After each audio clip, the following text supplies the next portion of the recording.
Today was a large-scale simulation for the College of Health and Human Services, where we brought together 9 different professions for some standardized patients. Part of the process was to teach students how to interact with other healthcare professionals before they enter the field, so that they can provide the patient with the best holistic, patient-centered approach.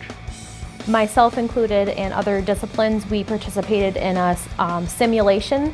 So basically we went into a patient room and assessed the patient for what their needs are, their medical status, and we all worked together to try to help that patient meet them where they're at and coordinate the right resources and services to help them. That's why this is so important, is to get this many disciplines together, working together on anything is incredible, and to get this many in the same room at the same table talking for patient outcomes is just incredible. So it's a great experience. We do it once a year. This is our 2nd annual simulation, so we're just really thrilled that all of the students could come. We also are doing this at the Rackham location, so 2 different locations, as we said, with 9 different disciplines in the College of Health and Human Services.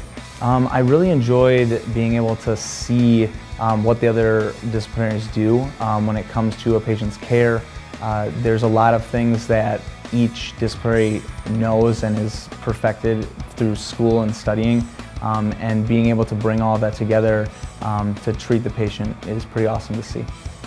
So my takeaway is thinking about this day and also being mindful that there are other people that might be part of the puzzle that's helping that patient, and also knowing to reach out to other people when necessary to kind of get that piece that someone else knows that maybe I don't know.